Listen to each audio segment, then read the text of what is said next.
ఈ 11 నెలలలో చేసినటువంటి మా పరిపాలన ఏదైతే ఉందో రేవంత్ అన్న గారి ఆధ్వర్యంలో ఇది చాలా సక్సెస్ఫుల్గానే జరుగుతుంది. సో వీళ్ళకి ఏంటంటే ఈ హరీష్ రావు, కేటీఆర్, ఈ కేసీఆర్ అనేటటువంటి వాళ్ళు ఏంటంటే 10 ఏండ్లు పరిపాలన చేసి ఏమి ఇరగదీశారు, ఏమి ఒరగదీశారు అనేది ప్రజలందరికీ తెలుసు.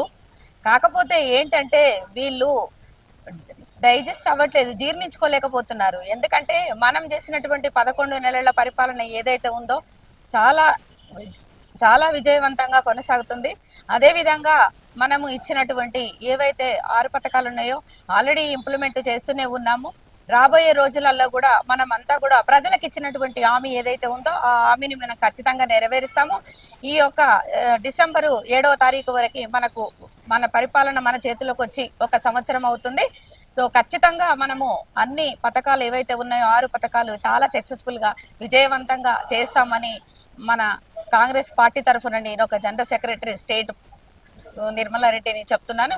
అదేవిధంగా ఇవాళ హరీష్ రావు అరెస్ట్ అయ్యాడు అనంటే వాళ్ళకేంటంటే నోటి దూల బాగా ఉంది. ఈ నోటి దూలతోటి ఏంటంటే వాళ్ళకు ఉన్నటువంటి విలువలు ఏవైతే ఉన్నాయో అవన్నీ కూడా కనుమరుగవుతున్నాయి. అదేవిధంగా అరెస్ట్ చేశారు అనంటే పాడి కౌశిక్ రెడ్డికి ఏం అధికారం ఉందో, ఒక చిన్న పిల్లలు మాట్లాడినట్టు మాట్లాడతాడు.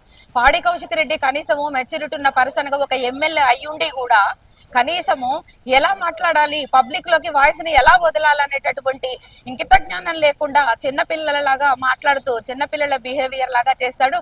తీసుకుపోయి ఆ సనత్ నగర్ లో పిచ్ హాస్పిటల్లో జాయిన్ చేస్తే తప్ప పాడి కౌశిక్ రెడ్డికి ఇంకా కూడా బుద్ధి రాదని చెప్పేసి నేను ఈ సందర్భంగా మీకు తెలియజేస్తూ Subscribe us and press the bell icon for more interesting updates.